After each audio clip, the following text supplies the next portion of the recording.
അസ്സലാമു അലൈക്കും വറഹ്മത്തുള്ളാഹി വബറകാതുഹു.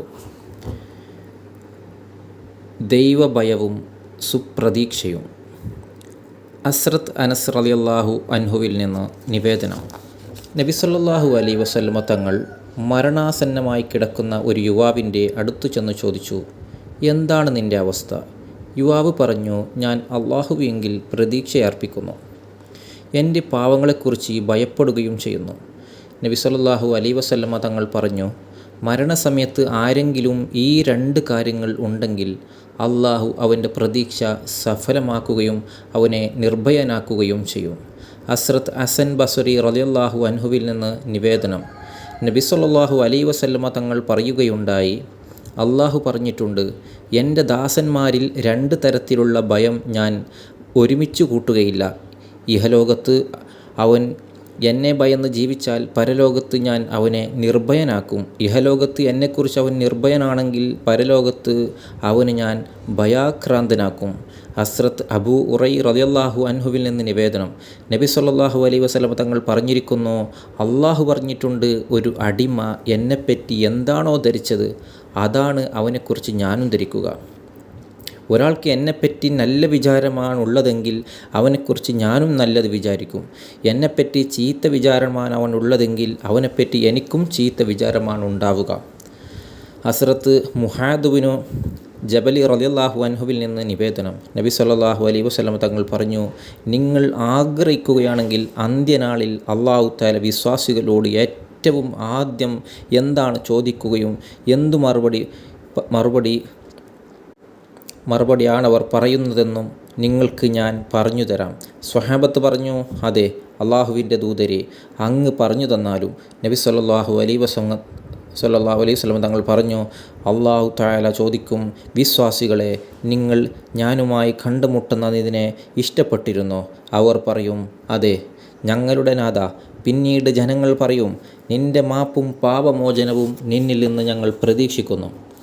അള്ളാഹു പറയും, നിങ്ങൾ പോയിക്കൊള്ളുക, നിങ്ങൾക്ക് ഞാൻ മാപ്പ് ചെയ്തു തന്നിരിക്കുന്നു.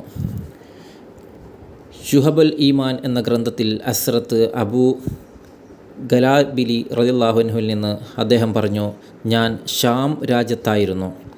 ഖൈസ് ഗോത്രത്തിലെ ഒരു വ്യക്തി എൻ്റെ അടുത്ത് വന്നു. അവൻ്റെ ഒരു സഹോദരപുത്രൻ തികച്ചും എതിരായിരുന്നു. ഇവൻ അവനെ മനസ്സിലാക്കിക്കുകയും ഉപദേശിക്കുകയും അടിക്കുകയും ചെയ്തു. പക്ഷേ അവനൊന്നും കേൾക്കുന്നുണ്ടായിരുന്നില്ല. ഇതിനിടയിൽ ആ യുവാവ് രോഗബാധിതനായി മരിക്കാറായപ്പോൾ പിതൃസഹോദരനെ വിളിക്കാൻ ആളെ അയച്ചു. അയാൾ വരാൻ വിസമ്മതിച്ചു. ഒടുവിൽ ഞാൻ പോയി അയാളുടെ പിതൃസഹോദരനെയും കൂട്ടി അയാളുടെ അടുത്തു ചെന്നു. പിതൃസഹോദരൻ അയാളെ കഠിനമായി ചീത്ത പറയാൻ തുടങ്ങി.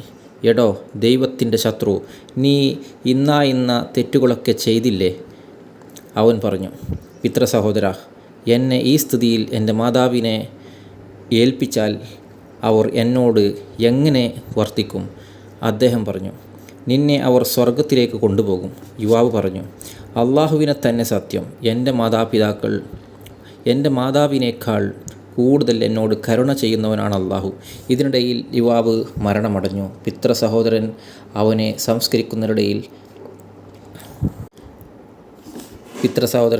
സംസ്കരിക്കുന്നതിനുള്ള ഏർപ്പാടുകളൊക്കെ ചെയ്തു. ജനാസ എടുത്തു ഖബറിൽ ഇറക്കി. ഖബറിൻ്റെ മുകൾ തട്ട് ശരിയാക്കുന്നതിനിടയിൽ ഒരു കല്ല് താഴേക്ക് വീണു. പിതൃസഹോദരൻ കുനിഞ്ഞു നോക്കി, പെട്ടെന്ന് പിന്നോട്ട് മാറി. ഞാൻ ചോദിച്ചു, എന്തുപറ്റി? അദ്ദേഹം പറഞ്ഞു, ഖബർ മുഴുവനും പ്രകാശം കൊണ്ട് നിറഞ്ഞിരിക്കുന്നു. കണ്ണെത്താവുന്നതോടത്തോളം പ്രകാശമൈതാനം തന്നെ. ശുഹബുൽ ഈമാനിൽ ഹസ്രത്ത് ഹമീദിൽ നിന്ന് നിവേദനം. അദ്ദേഹം പറഞ്ഞു, യുവാവായ എൻ്റെ സഹോദരി പുത്രൻ രോഗബാധിതനായപ്പോൾ ഞാൻ അവൻ്റെ മാതാവിന് വിവരം കൊടുത്തു. അവർ വന്നു അവൻ്റെ തലഭാഗത്തിരുന്ന് കരയാൻ തുടങ്ങി. യുവാവ് എന്നോട് ചോദിച്ചു, അമ്മാവാ, ഉമ്മ എന്തിനാണ് കരയുന്നത്? ഞാൻ പറഞ്ഞു, നിനക്ക് രോഗം ബാധിച്ചത് കാരണം. അവർ ചോദിച്ചു, അവരുടെ മനസ്സിൽ എന്നോട് സ്നേഹമില്ലേ? ഞാൻ പറഞ്ഞു, തീർച്ചയായും സ്നേഹവും കാരുണ്യവുമുണ്ട്.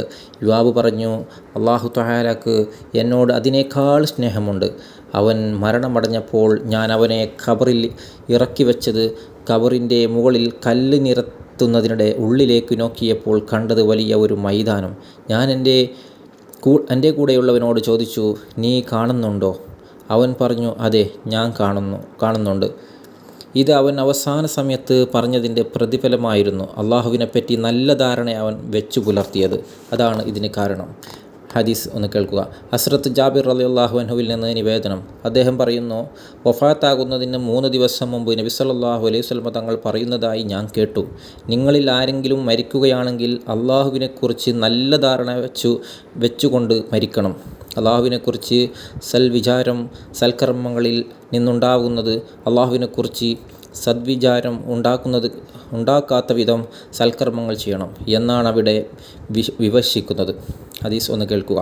ഹസ്രത്ത് ഇബ്രാഹിം നഖ്ഹി റളിയല്ലാഹു അൻഹു പറയുന്നു, അടിമ മരിക്കാറായ സമയത്ത് അവൻ്റെ മുൻകാല സൽക്കർമ്മങ്ങൾ ഓർമ്മിപ്പിച്ചു, തൽക്കീൻ ചൊല്ലിക്കൊടുത്തു.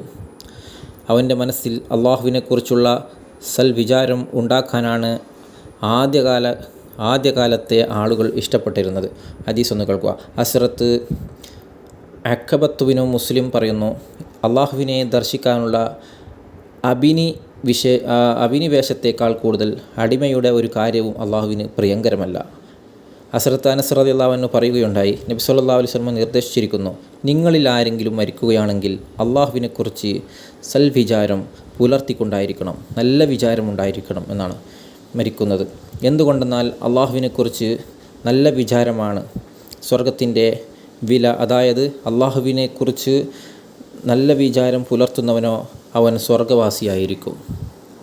സൽക്കർമ്മങ്ങളില്ലാത്ത മരണസമയത്ത് അള്ളാഹുവിനെപ്പറ്റി നല്ല വിചാരം ഉണ്ടാവുകയില്ല. സൽക്കർമ്മങ്ങൾ ചെയ്യാത്ത അള്ളാഹുവിനെക്കുറിച്ച് പ്രതീക്ഷ വെച്ച് പുലർത്തുന്നവരുണ്ട്. ഇത് അള്ളാഹുവിനെക്കുറിച്ചുള്ള നല്ല വിചാരമല്ല, മറിച്ച് ഒരു തരം വഞ്ചനയാണ്. അള്ളാഹു തആല നമുക്കൊക്കെ അള്ളാഹുവിനെക്കുറിച്ച് നല്ലത് ചിന്തിക്കാനും അതുപോലെ നല്ല സൽക്കർമ്മങ്ങൾ ചെയ്ത് ഈമാനോടുകൂടി മരിക്കാനും അള്ളാഹു തൗഫീക്ക് നൽകി അനുഗ്രഹിക്കുമാറാവട്ടെ എന്ന് പറഞ്ഞുകൊണ്ട് ഞാൻ നിർത്തുന്നു. അസ്സലാമു അലൈക്കും വറഹ്മത്തുള്ളാഹി വബറകാതുഹു.